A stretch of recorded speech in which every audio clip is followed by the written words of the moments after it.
us some place to go. I never said thank you for that. I thought I might have one more chance. What would you think of me now? So lucky, so strong, so proud. I never said thank you for that. Now I'll never have a chance. May angels lead you in. Hear you, me, my friends. On sleepless nights, the sleepless go. May angels lead you in.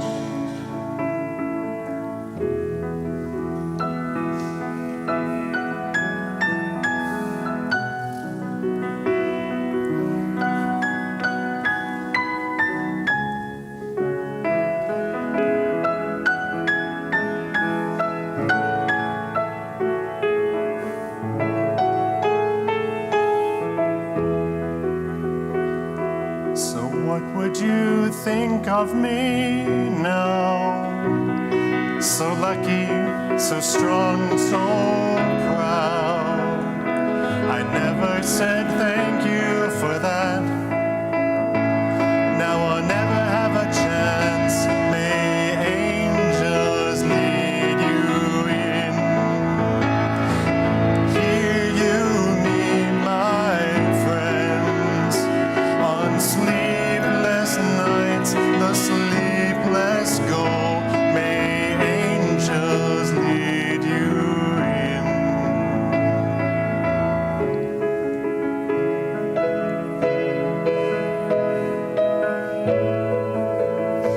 May angels lead you in.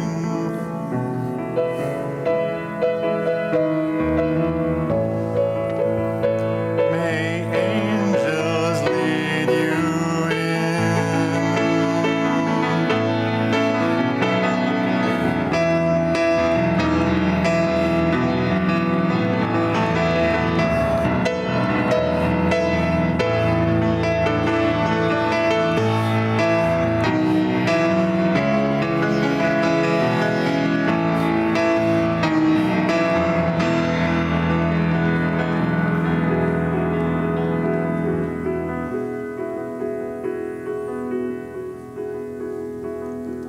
And if you were with me tonight, I'd sing to you just one more time, a song for our hearts so big, God wouldn't let it live. May angels lead you in. Hear you, me, my friend, on sleepless roads, the sleepless go. May angels lead you in.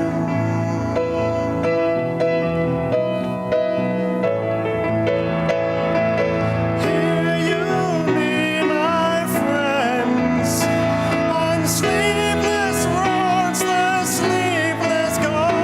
May angels lead you in. On sleepless roads, the sleepless go. May angels lead you in.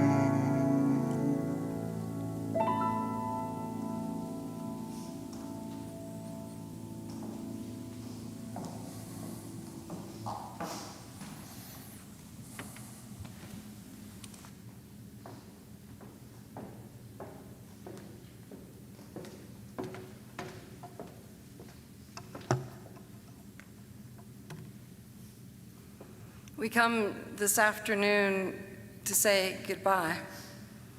It's a difficult day as we remember all that Alec was when he was alive and among us. We come acknowledging the pain, though, that we all have. We come together to support one another, to be in this place, in this time of memory, to find solace. And we pray, gracious and loving God, pour out your Spirit on each person gathered here, that they would know and feel love, the love that Alec had for each of them and the love they have for him. May that love comfort us as we move into the future. May we remember this time of gathering. Bless each of us. Grant us your peace. Amen. The first hymn that we're going to sing, and you're invited to join in as you are comfortable, is Amazing Grace. You'll find the words in the bulletin.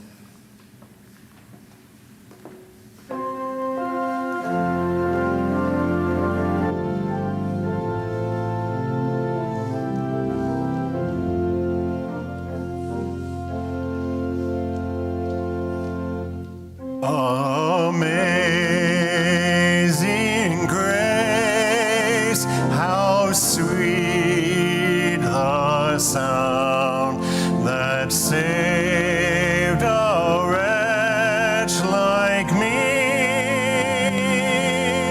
I once was lost, but now am found, was blind, but now I see. 'Twas grace that taught my heart to fear, and grace my fears relieved. How precious did that grace appear the hour I first believed.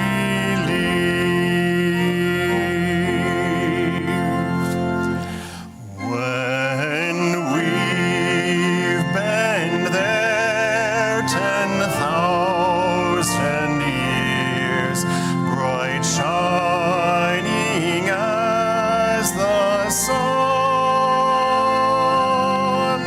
we've no less days to sing God's praise than when we first begun.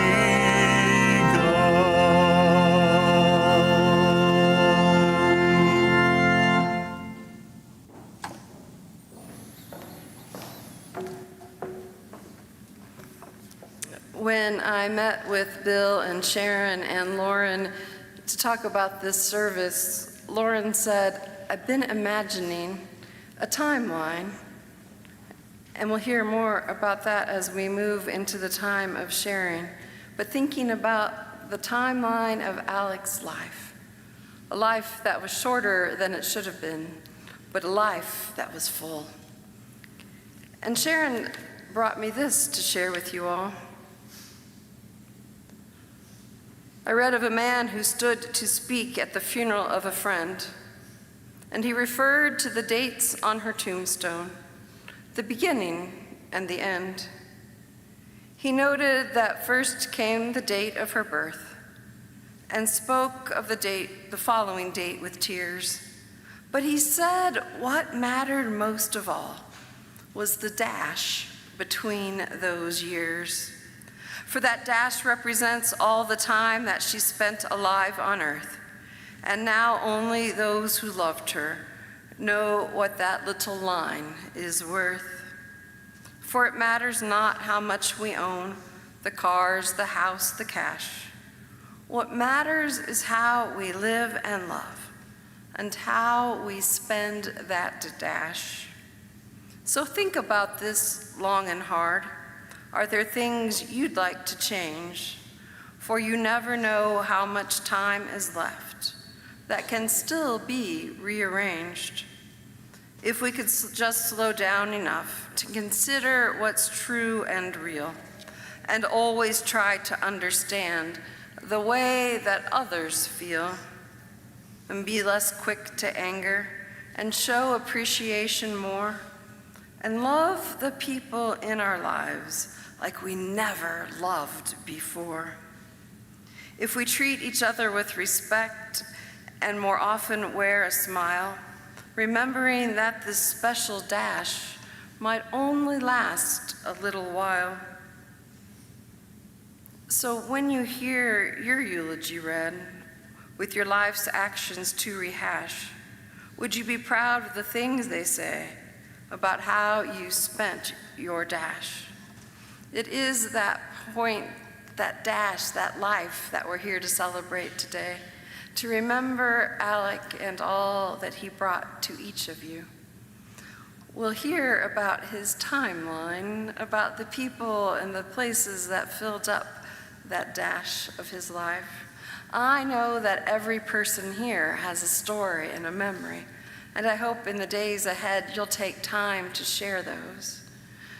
Drop his family and a note. Let Lauren know who he was to you, so that they will have an even fuller picture. As we begin remembering Alec's life, I would invite Bill and Sharon to come forward and share.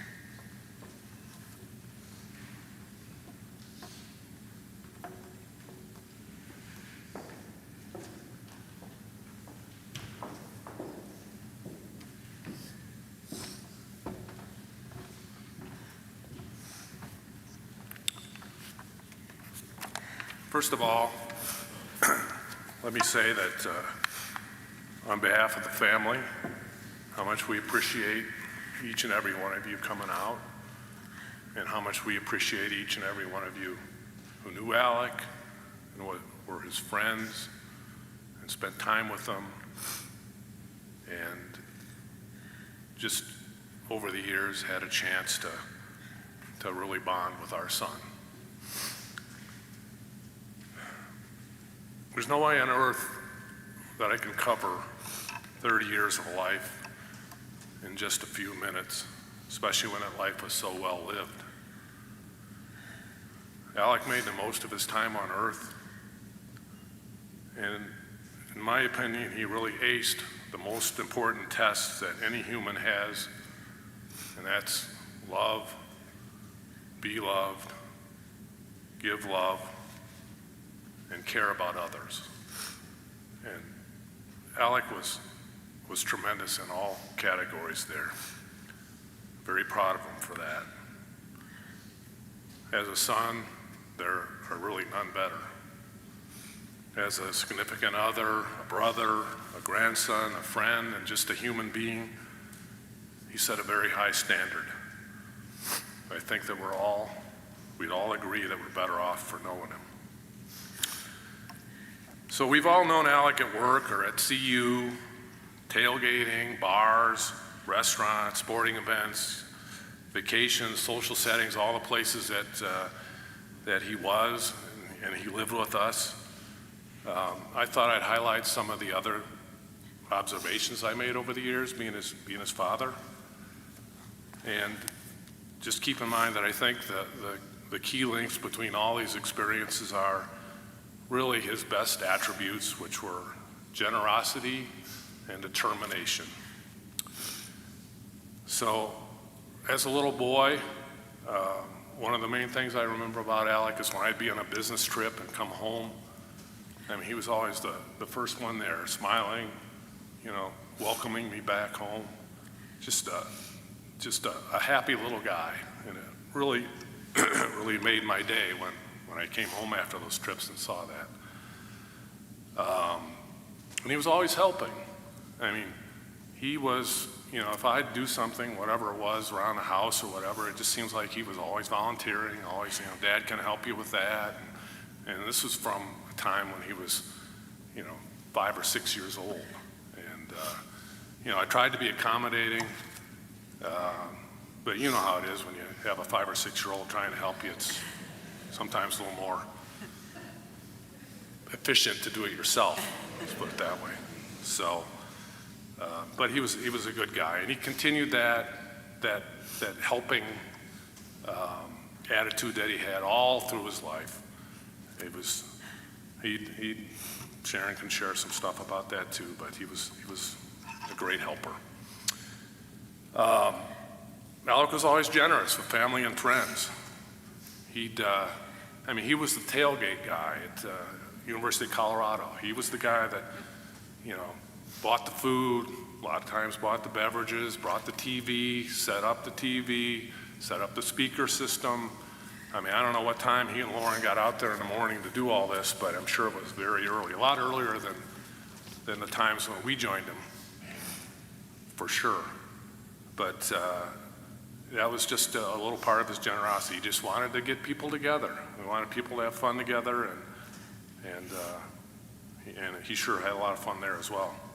Even after his illness started, which this was even more amazing to me, was the fact that he still did the tailgating. He still went out there with the TV and the beer and the food and all that. And despite the fact that at that point in time, he wasn't drinking alcohol, he didn't eat a lot of food necessarily. He certainly didn't eat any bad foods. He was all about no sugar, no dairy.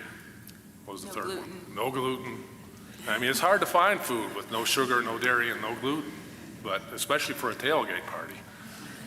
But he managed to find a way. That was one example. Another example, when his sister, when Allie and Justin got engaged, we wanted to have a little, celebratory dinner, a nice steakhouse, for, I think there was 18 or 20 of us probably out there. And who volunteered right away to pay for it? Our son, Alec. Just another example of, it's just the kind of person he was. He was very, very generous person.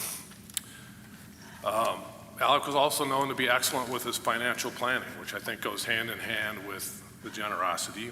He knew how to, he knew how to use his money in the most efficient way.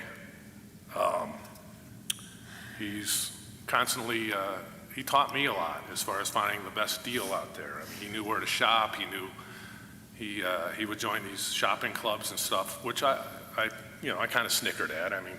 He's a guy in his 20s or whatever, joined these shopping clubs, but it worked, and he saved a lot of money over the years. So he took advantage of his opportunities, and you know what? I'm going to put on my glasses so I can read this. You're going to steam up, though. I'll deal with it. So, and Sharon will hate me for even bringing this up, but one thing that cracked me up, Alec he was always calling me up, "Hey, Dad, what are you getting? What are you getting on your interest rates on your savings accounts?" And I'd be like, I don't know, 2% or something like that. Found a place that'll give you 5 1/4. It's like, no way. And he said, yeah, seriously, Redneck Bank. I was like, you have got to be kidding me. Are they FDIC approved? Is this place legit? It turns out I read a lot about it, and they were. And they did get 5 1/4. Once again, Alec, he did his research. That's for sure. His work ethic was incredible. I remember he was having a major surgery at Memorial Sloan Kettering in New York, and Sharon and I flew out there the night before, to be there with him and Lauren. And first thing we do, we go up to his room. He's all hooked up to, all kinds of stuff. And get in the room, and he's like, "Hi, Mom. Hi, Dad. Hey, Alec, how you doing? We're here to support you," and all that kind of stuff. And I think the next thing he said was, "Where's my work laptop?" I'm like, seriously? Unbelievable. The guy, he didn't want to be too far away from work. He wanted to keep up to speed on everything at Charles Schwab, and that was pretty incredible.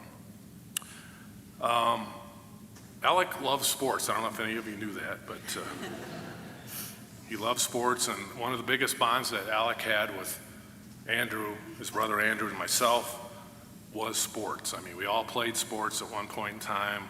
We went to sporting events quite frequently.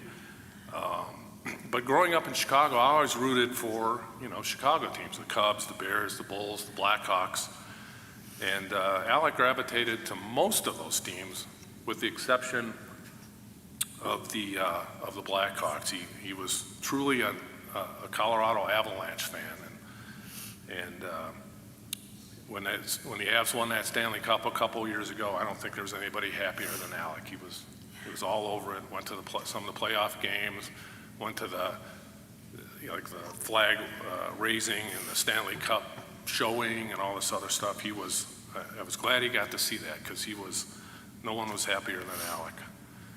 And he was fortunate in his life to have seen the Cubs win a World Series in 2016, which my own dad lived almost to 80 years old and didn't get to see that in all those 80 years that they struggled. The Cubs actually went 108 years without winning a World Series, so that was a nice bonus too. And he liked all kinds of sports. I remember he got all excited about the July 4th hot dog eating contest. And one of our conversations I had with him, he was like, Dad, did you watch that? Did you see that guy Joey Chestnut ate like 75 hot dogs? And I'd never heard of Joey Chestnut. I didn't even know they had a 4th of July eating contest. But I tuned in the next year, and every year after that, it's kind of fun, actually. It's fun to see a guy eat 75 hot dogs. And then I wanted to tell a little story, and this, apologies to one of Alec's best friends, Dan Kiger, who told me the story a couple days ago. But, Alec played baseball in high school with Dan and others. And Dan was telling me the story about, I guess it was, Alec had some weekend games. This wasn't the league that Dan was in, but Alec had some weekend games. And they went to, I guess at school the next Monday, Dan was like, hey, Alec, how was your weekend? How'd your games go and all that? And Alec's like, they went okay. I actually hit a grand slam. And if you knew Alec didn't hit grand slams. Alec didn't hit. I mean, Alec's big thing was he'd come in and tell the guys, they'd ask him how many hits he had over the weekend. He'd say 2, and he'd say they were both foul tips. I mean, he was a very good pitcher, but hitting was not his thing. He was no Babe Ruth, that's for sure. But anyway, so he told Dan that he'd hit a grand slam, and Dan was like, yeah, funny. Well, you're a funny guy, yeah. Dan was like, I hit a grand slam too, yeah. Sure. So, they go about their business, and later in the day, I guess it was one of their other friends told Dan, hey, did you know that Alec hit a grand slam this weekend? And Dan was like, you gotta be kidding, seriously? So Dan tells me he felt really bad after that, after he kind of belittled the whole situation. But, again, that was Alec. Because Alec was a pretty modest guy, and he admitted he was no Babe Ruth, so people weren't expecting that. So, other things, fantasy football, fantasy hockey, fantasy everything. Alec had a talent for that, for sure. We usually got in these fantasy leagues together, as Andrew, Alec, and I would get in them. And more often than not, Alec usually won the fantasy league. Obviously, did a lot of research, but man, year after year, it was getting kind of old. Another thing that he excelled at, which I am absolutely horrible at, is sports betting. And if there's anyone here from the IRS, cover your ears. Alec was really good at sports betting. And he, among other things, he tried to help his dad out and gave me some ideas. He told me, you can't really win in sports betting unless you do parlays. I was betting on like single games, and I'd win $20 and be thrilled, and I'd lose 80. that kind of thing. But Alec did all these parlays, which I can never figure out. It's like a Rubik's Cube to me. Never got the hang of it, but he really turned it into an art form. And I'll never know how he did it, but he was awesome. Determination. So one day in high school, he comes home and he's talking to Sharon and I, and he says, I'd kind of like to get a tattoo. And, out of the blue, we're like, I thought back then I thought tattoos were reserved for people in the Navy or maybe criminals. Or, I don't think I knew anybody with a tattoo, to be honest with you. So, that was a big no. I could see his grandparents seeing him with a tattoo on his arm or something. Anyway, obviously things have changed over the years, and I'm sure a lot of you have tattoos, and that's fine. Tattoos. After this, I may even get one myself. But anyway, so Alec comes back a few days later and says, hey, what if I got a tattoo of the Parkin family crest? And this was the thing, my dad had done a lot of research, and he found this Parkin family crest from back in the old days of England, and took pictures of it. And Alec actually bought us or had a picture put together with the Parkin family crest on it.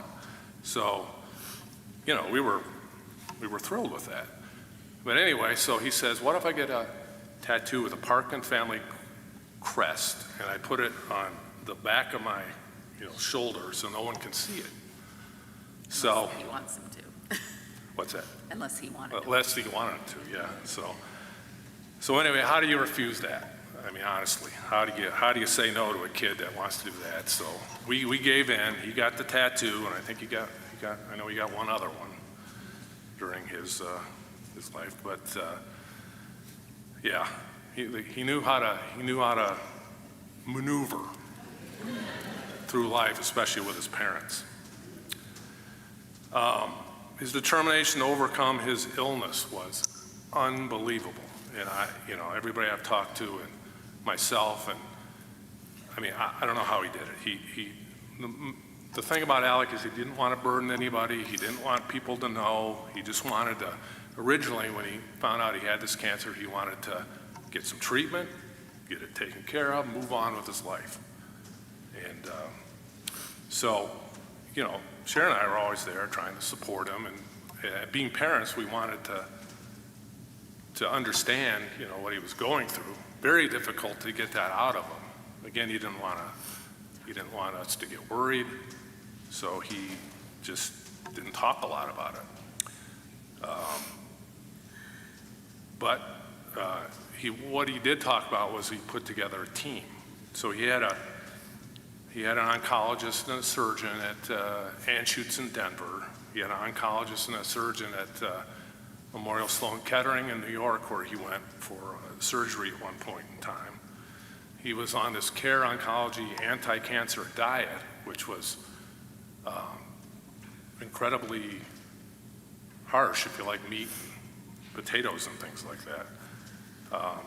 When he had some stomach issues, he traveled to Florida.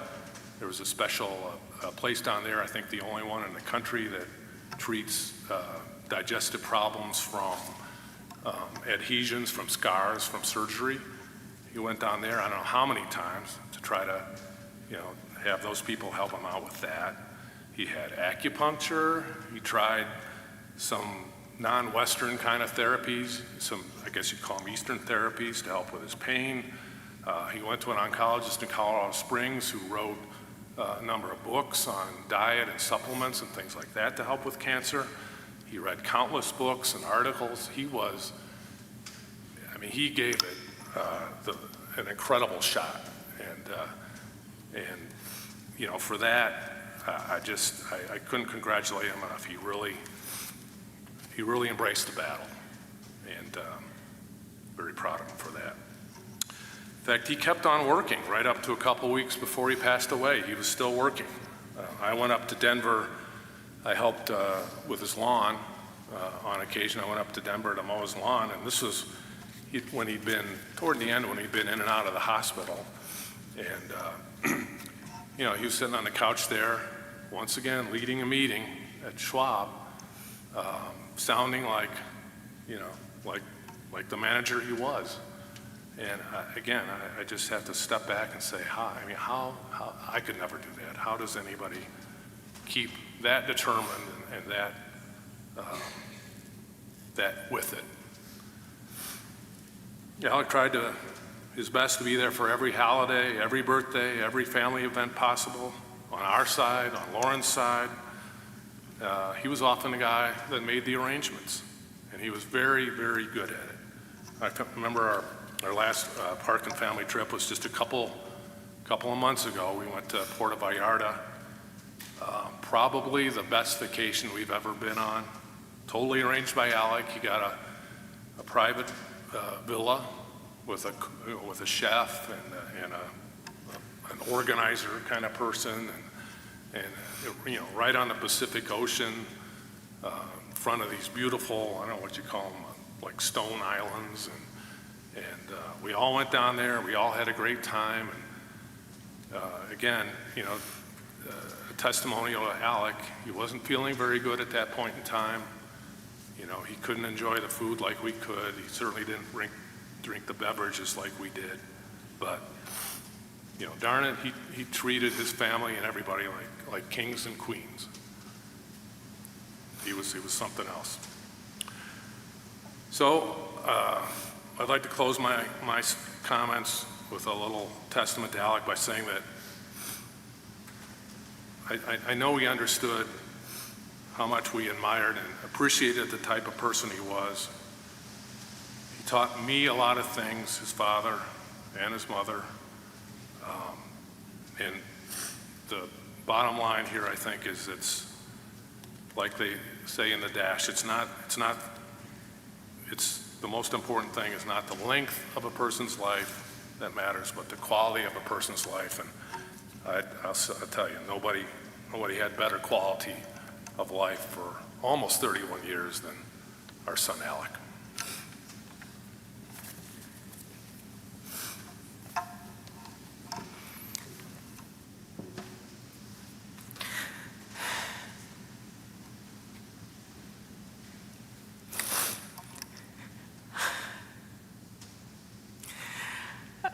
I'm not a public speaker, so I'm going to try to picture all of you in your underwear so I can get through this. As Bill said, thank you for coming. The love and support from everyone is just amazing. I'm Sharon. I'm Alec's mama. That's what he liked to call me. And I just want to share some stories about my wonderful son from his mama's heart. He was born 23 months after our oldest, Allie. And I don't know if it's because I was more relaxed being a second time around. So Allie, I'm sorry. I was probably a stressful first-time mom when you were a baby. But he was just delightful from day one. That cute little round noggin and his twinkle in his blue eyes and his smiles and his giggles. He would just light up the room. He was just a happy little fella. That's what we called him.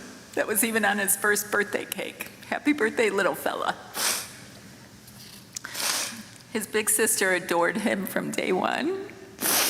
And then 2 years and 9 months later, when his baby brother Andrew was born, he adored him too. So he was born an old soul. From little on, you could just tell.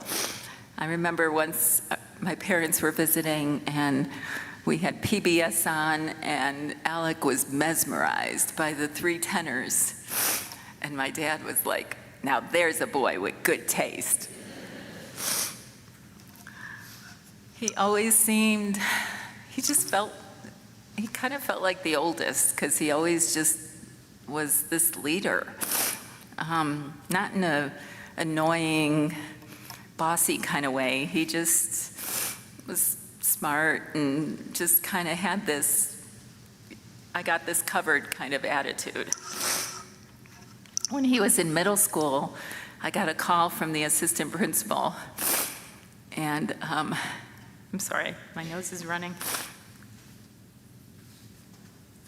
And he said, "I have Alec in my office." And I was like, "Alec? You sure you don't mean Andrew?" Sorry, Andrew. Anyway, it turned out that Alec hatched that plan just to play a little trick on Mom, and that he actually won a leadership award. Those leadership qualities paired with his drive and ambition attributed to his success through high school, college, and beyond with his career at Charles Schwab. He just knew how to get things done. When he came home one day in high school, he said, "Mom, if I have a good job when I get out of college, I'm going to buy a place. I don't want to pay someone else's mortgage. I want to pay my own mortgage." And that's exactly what he did. He would set his mind on something and make it happen. We could not have been more proud of him as a young boy and a young man. But he also knew how to have fun. When he was young, the laughter when he was playing with his siblings or with his friends was infectious. I would always get compliments from other moms. "Oh, I just love when Alec comes over for play dates. There's no problems, there's no fighting, he's easygoing, they're always laughing." So he just was a good boy. He was such a good boy that when I tried to plan his 5th birthday party, because I used to really get into birthday parties, and it was going to be a police theme. I worked it out with the police station for all of us to file over there and get a tour and sit in the police car and ring the siren. And all the little kids got little shirts, royal blue shirts with badges, and Alec was the prisoner. The birthday boy was the prisoner. So his shirt had black and white stripes, and his prisoner number was his birthday stenciled on it, and he was crying, "I don't want to be the bad guy." So it took a lot of coaxing, but there's a picture on the slideshow. He came around. I wish I could have been a fly on the wall, especially during those college years, because it would have been so much fun to see all the funny things that he and his buddies did. So please share stories with us throughout the day. I would love that, and beyond. But I remember seeing a video of him and his friends, and there was a big giant moth that looked like the size of a bat flying around, and these boys, most of them shirtless in the video, drinking a beer, probably, were all screaming and running around. It was just pretty funny. And then, of course, Alec, and I hope I'm not stepping on toes with future stories, but he had an elf costume. And one of my the favorite videos is him hopping across the crosswalk on the lines in his elf costume with a 6-pack in his hand. In downtown Denver. I'm sure there's countless more stories, so it'll be fun to hear them.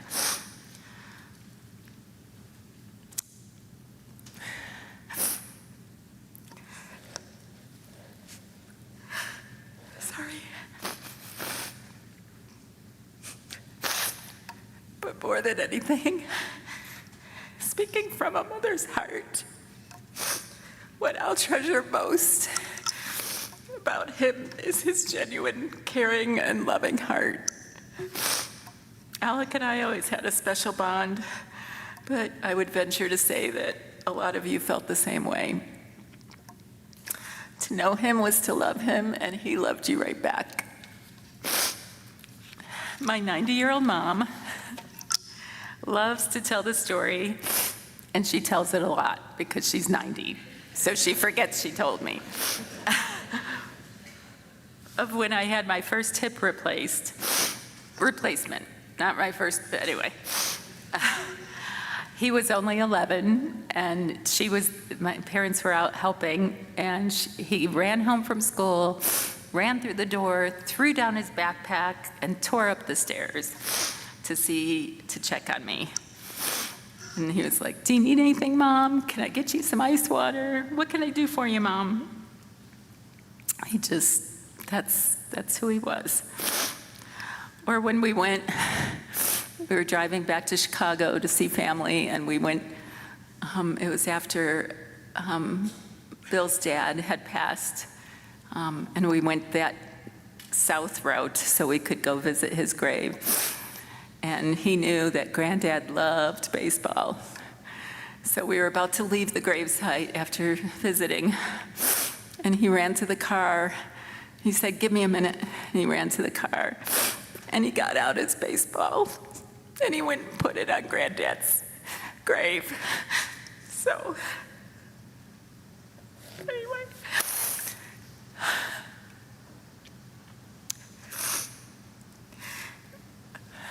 I could do the smallest thing for him, and he would go, "You're the best." That was one of his favorite things to do, and he'd either say it or sometimes he'd text it, and it would just stretch out, "You're the best."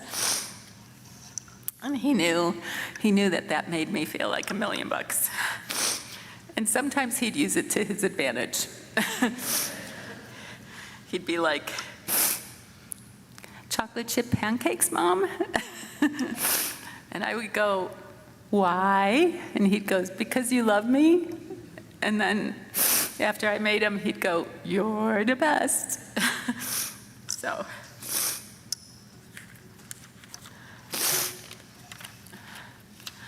I'll forever treasure our mother-son time together. We were both in the financial industry. I worked at a credit union, and he was Charles Schwab. So we both had Martin Luther King Jr. Day off. And he would say, "Let's go to the MLK Jr. Avs game, Mom." So we did that a few times. It just was really special. Or when my dad died, and he drove down to the Springs to take me out to lunch and say, "Let's go out to lunch and talk about Grandpa." Or the times I stayed at their house in the last several months if Lauren had to travel or anything. And he introduced me to Parks and Rec. I mean, I knew what it was, but I never watched it. So we started watching it from the beginning. And we'd sit on the couch, and he'd reach over and he'd hold my hand. And then sometimes we'd fall asleep, and he'd go, "Oh, you fell asleep," and he'd switch to Family Feud. And then the next day he'd just pick up where we left off. We'd start Parks and Rec again. Even in his last days, there was a Roku there, and he put on Parks and Rec again. And he was like, "Where'd we leave off, Mom?" When I would say to him, "I wish I could trade places with you," he would say, "No, Mom, don't say that. But I wish I could have. And I wish I could have given him the long life he deserved." I'm so proud of his courage and grace the last 6 years. He didn't want his illness to define him. And it really wasn't until 2 months ago when the fundraising site was being posted to raise funds for his particular rare sarcoma, that he even shared his story, and we were very proud of him for doing that. I'm just trying to be thankful instead of angry, because I know that's what he would want. I'm thankful for the life that he packed into those 30 years. I'm thankful for the son, the brother, the grandson, the nephew, the friend, and the love he experienced. I am so thankful that he knew true love with Lauren, and for her family, who he loved as an extension of his own, and who loved him back.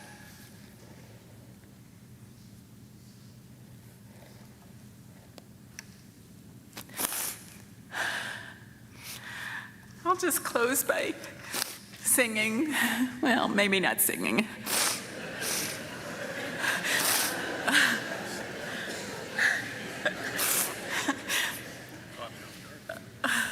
Some revised words from a book that I read the kids countless times when they were young. In his final days, when I was alone in the room with him, I would sing it in his ear. I'll love you forever. I'll like you for always. Forever and ever. My baby, you'll be. Rest in peace, sweet baby, until we're all together again. I said one more thing that I think, excuse me, is important. Actually, two more things. One, thanks to many of you who have contributed to AACR, donated for his research for his rare cancer. We were pretty excited about that for a while, because the researcher at Memorial Sloan Kettering had a chance to speak to her, and because it's such a rare cancer, you know, donations, the big pharma and anybody else does not support cancers that aren't going to bring in billions and billions of dollars to their bottom line. So I just know a lot of you had a chance to donate some money to that, and we're really tremendously grateful. You know, it's not going to help Alec, unfortunately, but hopefully it'll help a lot of other kids that get that. The disease is mostly adolescent males between the ages of like 14 and 26 is usually when people happen to get this disease, right in the, you know, kind of in the prime of their life. And it's just sad. I read a lot of stories about some of those other kids, and it's just very sad to see any kid go through that. And so we're very grateful for that. And the other thing I just wanted to mention, if anyone from Charles Schwab is here, thank you. You guys worked with Alec for a long time. I mean, he couldn't be in the building, so to speak, like he wanted to be, but Charles Schwab was excellent. I mean, a great employer. They worked with him the whole way and made accommodations where he needed to get treatment and everything else. And I just, you know, thank you, Charles Schwab. Very nice.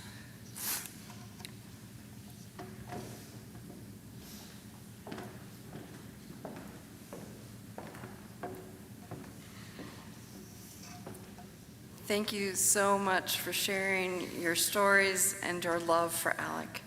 I would invite Alec's brother Andrew and Allie to come, his sister Allie, to come forward and to share.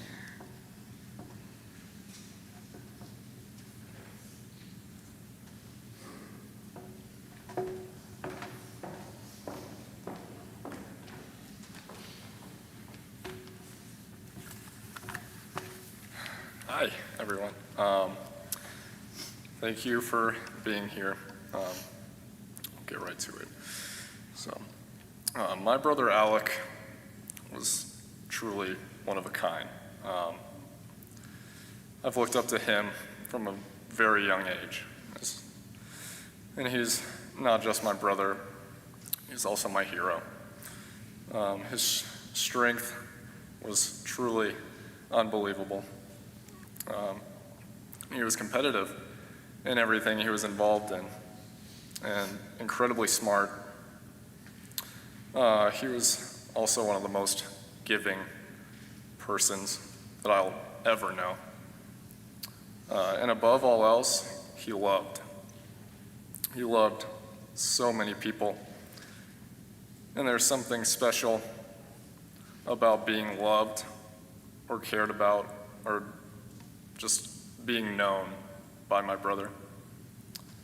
And he was so incredibly loved by many, many people, which goes to show this room is completely packed.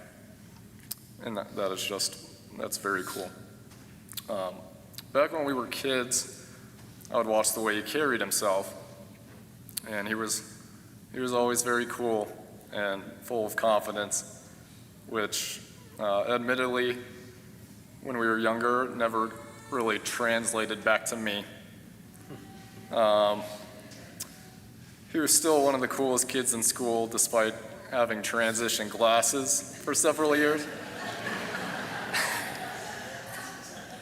He was a phenomenal student, and at one point in time, he was a senior at Liberty High School, and I was a freshman. So I kind of got to see, how we did things. He was incredibly bright. He made every aspect of school seem very easy. And of course, when he graduated from Liberty, he went on to CU Boulder, which again, from my point of view, looked very easy for him. Stressful at times, no doubt, but he truly loved everything about school and his life here in Boulder. He also met the love of his life, Lauren, while they were both at CU. I mentioned he was very competitive. I'd always get pretty excited if I was able to beat him at something, because it didn't happen very often. However, one thing I was better at than Alec was golf. I really enjoyed playing numerous courses with him throughout Colorado over the years. Definitely learned a lot from his competitive side. That was one of the things, as brothers, we really bonded over. He loved sports so much, and I learned so much from him about our favorite sports teams and players and history. He was also a great pitcher when he was younger and absolutely loved playing baseball.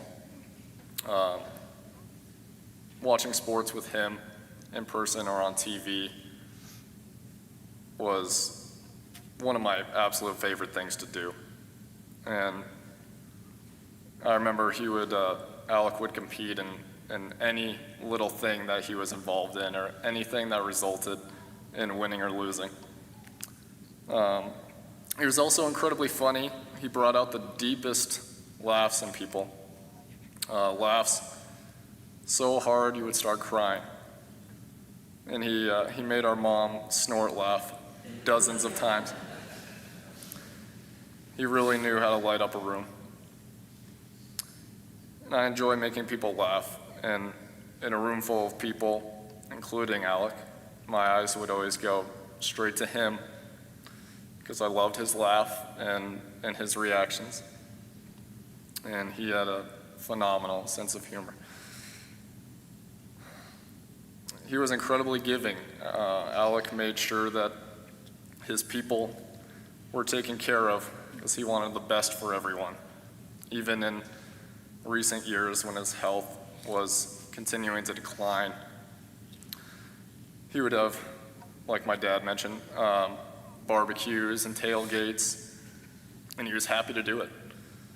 And even though he couldn't really partake at all in the food and the drinks, and restaurants with big tables, it It didn't matter what the occasion, really.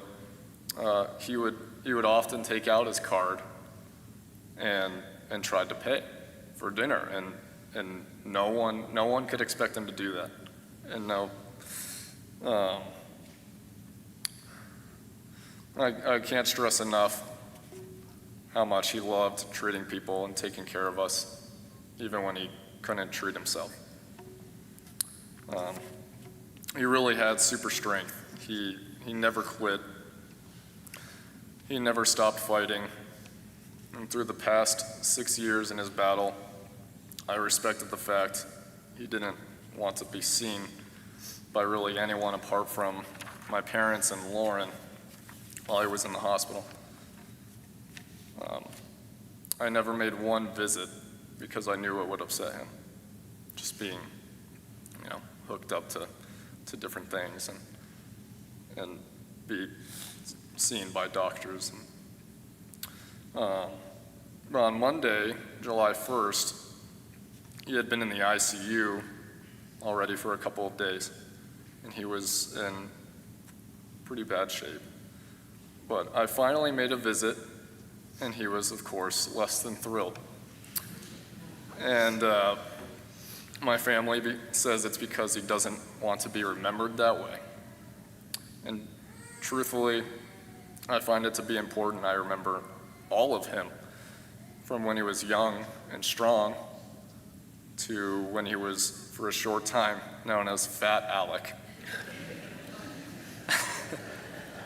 And throughout his years of being sick, that morning of July 1st, after I had been there for 20 to 30 minutes, he had been very dizzy and his throat was bothering him, so he couldn't talk much.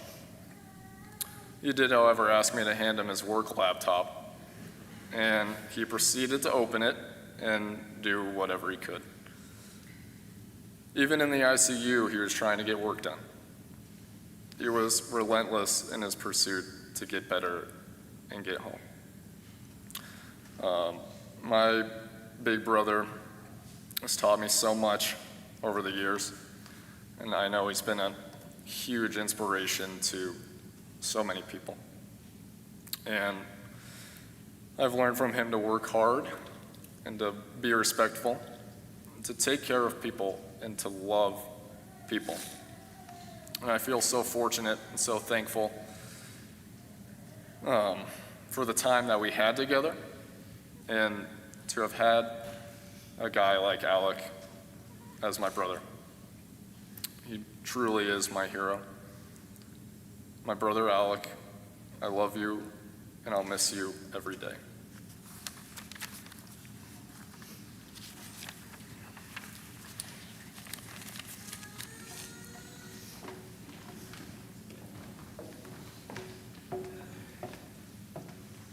Thank you so much for sharing, and to see your support, you standing there with you and knowing how close you all are. I would invite Tim Ellsbury to come and to share some stories and remind us about his friend Alec.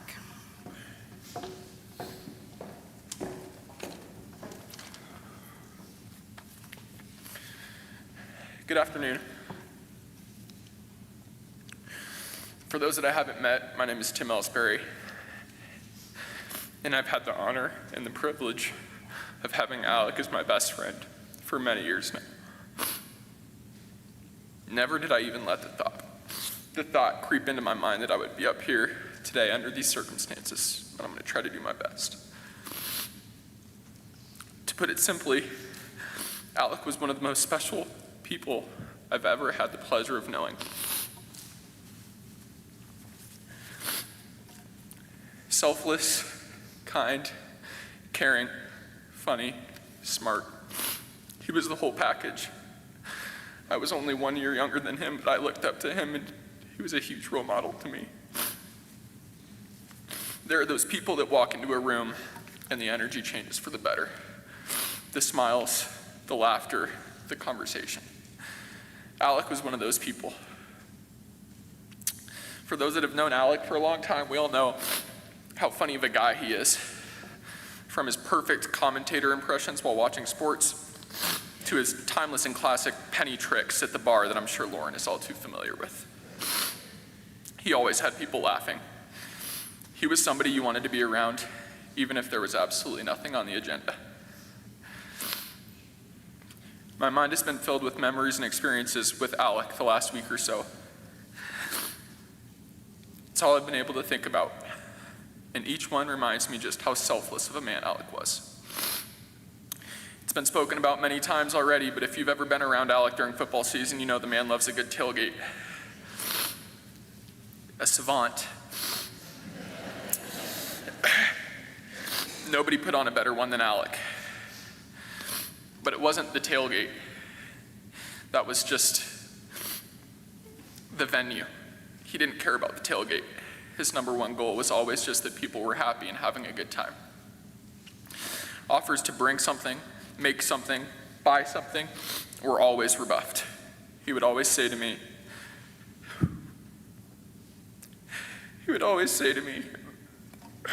bring yourself and your good energy, and I'll take care of the rest. This is who Alec was, selfless and always putting others first. I remember the night that he met Lauren, and it's a funny one. I worked at the rec center at CU. He was on the board. He was more important than me. But we had rec center ties, and it was around Halloween, and there was a Halloween party going on that night, Friday or Saturday, and I forgot what he had done, but he was really tired that day. He had told me previously, yeah, I'll go join. He didn't know anybody there. He was like, but I'll join with you and whatnot. He was also a year older than me, so he was 21 and could go to the bars. I was not. So I was still going to those house parties like a little brother to him. And he's like, yeah, I'll go with you. And that night he's like, Tim, I don't know. I'm not feeling it. I'm tired. And I said, dude, come on. You said you go. He's like, you're right. He's like, I'll go, but only for a little bit. I said, okay, deal. And within 15 minutes, I'm looking around. He didn't know anybody there, so he was kind of by my side. And within 15 minutes, I'm looking around. I have no idea where Alec is. But that's normal. I mean, Alec will just start talking. That's normal. He fills up the room. But I start looking around, text him, no response. I'm like, oh. And I walk back into the back hallway of this house, and he's talking to this girl that I'd never seen before. And that girl was Lauren. And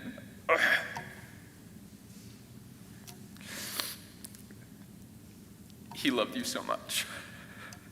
And I just want you to know that.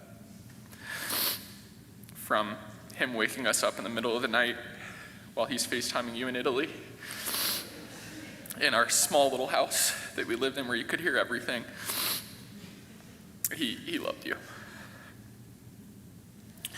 I want to share one more example of the kind of man Alec was. The last time I heard Alec's voice was just over a month ago. I was about to get married, and Alec was one of my groomsmen. As mentioned previously, he kept things pretty close to the vest, even with his closest friends. He didn't want to burden us at all. So I knew he was fighting, but I didn't fully understand just how hard he was fighting and how dire the situation was. He called me just a couple days before the wedding to let me know he wasn't going to be able to make it. We both broke down in tears. For me, half of my tears were obviously that one of my best friends wouldn't be by my side. We always looked forward to being able to do that and stand next to each other for each of our weddings, and it was something we talked about often growing up. But the other half of my tears was me just being in awe of Alec. Here this man was, quite literally fighting for his life, and all he was trying to do at the time was find a way to get on a plane, travel halfway across the country so he could be by my side. Fighting for his life, and still doing everything he can for others, not himself. This was Alec. Looking out in the audience today, it's striking how many people Alec had a lasting impression on. What's even crazier to me is that the people in this room are just a small portion of the people that Alec touched in his time with us. He was truly one of one. To Sharon and Bill, thank you so much for raising Alec to be the man that he was. You both did an incredible job. To Lauren, please know that we love you, support you, and anything you need at all now or in the future, we're all here for you. I want to close with this. The world is a better place with Alec Parkin in it. That's an undeniable fact. With Alec now gone, I challenge each one of us to live life with a little bit more Alec Parkin in you. Kind, selfless, loving, caring. If everybody in the world had a little more Alec in them, we would be in a much better place. To my best friend, the man who taught me so much, most importantly, what true strength is, I love you so much. Rest easy.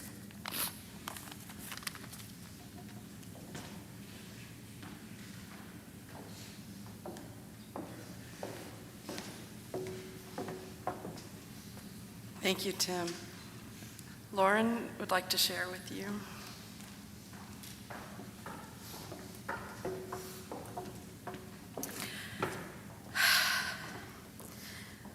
When you're little, you have a dream of what your life is going to look like. Graduate high school, attend your dream college, meet the love of your life, buy a house together, get a dog, get married, have kids, and live happily ever after. Alec and I did everything right, but of course the universe had different plans for us. Alec and I met in 2015 when he was entering his senior year at CU and I was entering my junior. Later he would find out that I knew him far longer than he knew me. We both worked in the Leeds office for at least a year together prior to our official meeting, and Alec would walk past me every single day without saying hello. I worked at the front desk, right? I even remember talking to my friend about this, saying, oh, there's this really cute guy in the office, but he literally walks past me every single day. Like, how rude. Well, that summer, I went from brunette to blonde, and we always joked that that was when Alec finally noticed me, which is definitely true. But in all seriousness, it happened on the quad outside of Leeds where the owner of Texas Roadhouse was hosting an event. Alec happily volunteered to work the event with a smile on his face, but let's face it, he was probably there for the free food. And I was voluntold to work there by my boss. The whole event, he was cracking jokes and loving life, and I was sitting there quietly, literally wanting to be anywhere else. Little did I know, his jokes were meant to make me smile, to lift my mood. Later, he introduced himself saying, I'm not sure if we actually met, I'm Alec. And my response was sassy, to say the least. And I was like, I'm Lauren. We've worked in the same office together for like a year now, but it's fine. For the next month, we would say hi to each other in passing around campus, and he finally started to acknowledge my existence in the office. But it wasn't until Halloween weekend when our relationship really began. He was dressed as a sexy cop, and I was dressed as a frat boy, and separately, our friends convinced us to go to the same house party. I noticed him from a short distance and turned to my friend and said, OMG, Kate, there's that cute guy from the office. He's here. Where she then proceeded to basically shove me into him. The rest of the night was history. Let's just leave it at that. We spent so much time together that semester. He knew exactly when I worked the desk at Leeds and would always make a point to drop by before class. We bonded over our Midwestern roots and went to Culver's on our first unofficial date, where he then proceeded to watch me absolutely annihilate a double Butterburger Deluxe with a chocolate malt. He said watching me shove food in my face was cute, but I think he was just trying to be nice. But on our official date, the tables turned and I watched as he devoured a double chocolate Pizookie from BJ's. And if any of you have ever seen Alec eat chocolate ice cream, or any chocolate at all, he somehow gets it all over his face, everywhere. Unfortunately, that semester was short-lived and we'd be in a long-distance relationship for the next 9 months. But even when we were separated, we were inseparable. I fell in love with Alec when he came to visit me in Italy. We were watching the sunset atop the Piazza Michelangelo in Florence, and that was when I knew I wanted to spend every moment of every day with him.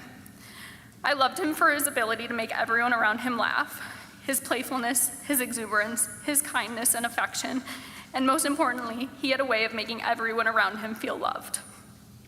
He thinks he stole my heart, but I happily gave it away. We spent almost all of our 20s together, 1/3 of our lives. We grew up together, became adults together. We built an entire life together. His friends were my friends, and vice versa. Each other's family became our own. We were one. Alec was the person I could tell anything to, and he would always be there for me, offering his advice or simply sitting there and listening to everything I had on my mind. We created a home together, and not just decorated a house. We built a place of warmth and togetherness, a place where we had the comfort of each other, and Banks, of course. Banks, what a little menace that we love so much. When it came to raising Banks, Alec was the disciplinarian and I was the pushover. And Alec, I'm so sorry to report that all of Banks's training is like completely out the window. But he's the best boy, and that's all Alec's doing. He loved Banks with all of his heart, and I'll continue to tell Banks every day how much his dad loved him. The news of Alec's diagnosis was earth-shattering. We were absolutely devastated. After so many hugs and far too many tears, we decided to persevere. We were not going to let this disease dictate every aspect of our lives. So we wiped our tears, held our heads high, and we fought this disease in private. It just goes to show, be kind to all. You never know what other people may be going through. We knew this was life-altering news, but Alec remained positive and never lost his sense of adventure. He wanted to go everywhere, explore new places, see everything, whether that was exploring the mountains of Colorado in his Jeep or skipping through the streets of London screaming, "Piccadilly Circus," in a horrible English accent. He was always open to trying new things, especially when it came to food. Alec really became quite the foodie in the past 9 years. I remember his old roommate telling me that they had to teach him how to scramble eggs in college. He thought guacamole was made out of guacamoles until he was 22 years old. I asked him what a guacamole was, and he said it looked a lot like an avocado, so. The first time I sent Alec to the grocery store, he called me and asked me if cilantro was a type of cheese. I loved cooking for Alec. I loved getting his opinion on seasoning, not that he knew. I loved sending him to the garden and him coming back with the biggest grin on his face, holding the fruits of his labor. I loved hearing him say, "This needs salt," because then I truly knew my work here was done. Alec's positivity was unmatched. Not only did he remain positive through all the treatments he endured, but through every aspect of his life. He always found the light in every situation. We always joked with Alec how every time of year was his favorite time of year. Stanley Cup playoffs, favorite time of year. March Madness, favorite time of year. Opening day, favorite time of year. CU football season, you guessed it, favorite time of year. He always had something to look forward to, but you'll notice a common trend amongst these events. Not that they're major sports or they involve his favorite teams, but they're events that brought everyone together. They created a sense of community. Alec's favorite thing in the world was when all of his favorite people gathered and had a good time enjoying each other's company. Alec took pride in the many tailgates he hosted, always making sure everyone had food in their stomachs and a drink in their hand. These are the memories that I will cherish the most. Alec with all of the people he loves, cheering on his favorite team and having the best time doing it. Alec was the bravest person I ever met. His courage, strength, and positivity are what got us through the last 6 years. He called me his rock, but really he was mine. It feels like the world is crumbling around me, and there's no way out. We had so many plans. We wanted to buy a house in Arizona, get married, move to Evergreen. I wanted to have his children. I hoped they had his long eyelashes and his infectious smile. But most importantly, I wanted them to have his kindness, his determination, his empathy, and his capacity to love. I'd hoped Alec would be their Little League coach, teaching them how to drive or helping them move into college. I hoped Alec could watch our grandchildren playing in the front yard while we sat there sipping coffee. I envisioned us growing old together while we watched our hair turn gray. We had so many plans for our life together. I just want to thank everyone for coming here today to support the Parkin family and me as we celebrate the incredible life Alec lived. I want to thank Sharon and Bill for their support through our journey the last 6 years, whether that was mowing the lawn or coming to hang out with Alec while I was away. Alec and I appreciated you more than you could ever know. I also want to thank my family. Because while I was taking care of Alec, they were taking care of me. Shay, I have no idea how I could have managed the last 6 years without you. You were always a phone call away whenever we needed you, and for that I cannot thank you enough. Alec, Honey Muffin, I miss you more than you could ever know. Everywhere I look, I see you. In our home, in banks, in all of my thoughts and all of my dreams, you are there. And I never want you to leave. You're the love of my life, my soulmate. We made promises to each other 8 years ago, and I intend to keep every one of them. I promise to always make you smile and continuously make you laugh. I promise to keep you safe, and I promise to always show you I love you. From this day forward, for better, for worse, for richer, for poorer, in sickness and in health. I promise to find you in the next life and in any life that may follow. I love you, Honey Muff, to the moon and back a bazillion times.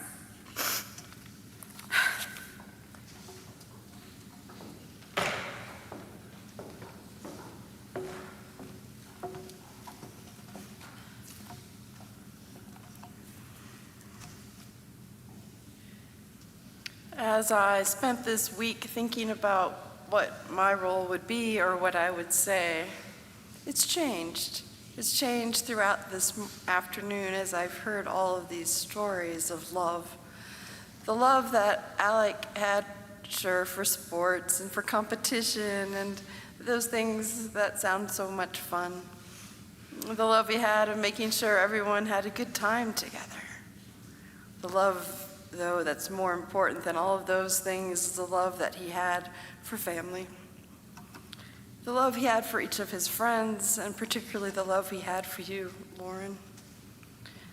As I was thinking about what to say, I knew there's nothing I can say that will bring peace, but I hope that the love that you're hearing about will bring you that.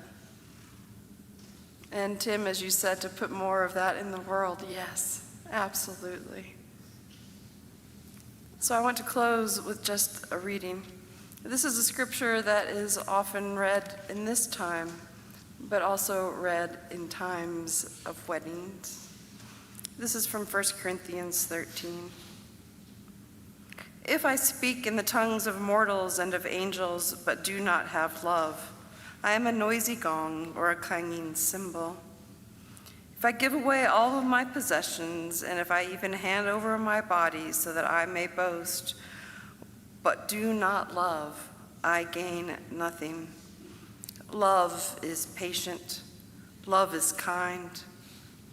Love is not envious or boastful or arrogant or rude. Love does not insist on its own way. It is not irritable, nor is it resentful. Love does not rejoice in wrongdoing, but love rejoices in truth. Love bears all things, believes all things, hopes all things, and endures all things. Love never ends.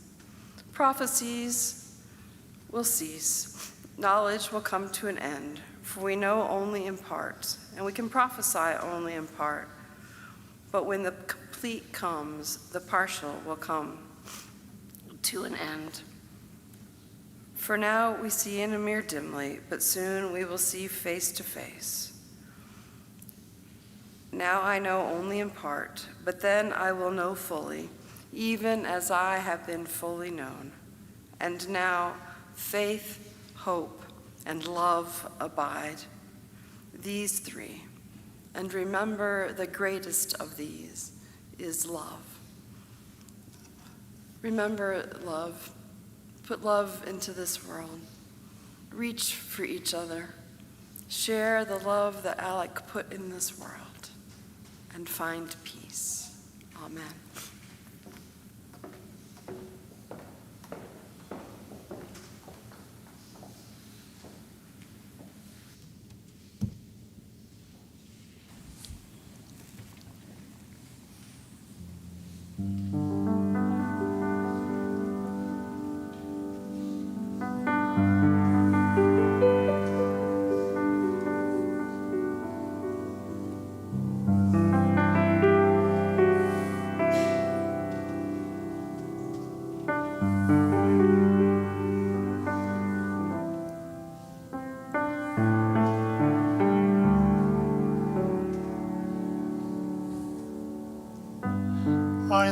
Lord of sea and sky. I have heard my people cry. Oh, dwell in dark and sin, my hand will save. I who made the stars of night, I will make their darkness bright. Who will bear my light to them? Whom shall I send? Here I am, Lord. Is it I, Lord? I have heard you calling in the night.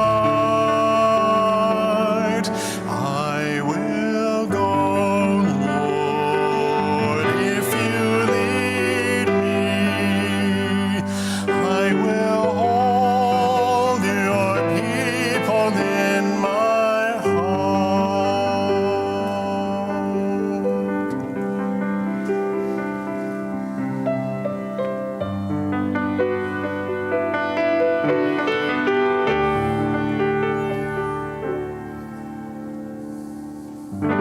I, the Lord of snow and rain, I have borne my people's pain. I have wept for love of them. They turn away. I will break their hearts of stone, give them hearts for love alone. I will speak my word to them. Whom shall I send? Here I am, Lord. Is it I, Lord? I have heard you calling in the night. I will go, Lord, if you lead me. I will hold your people in my heart.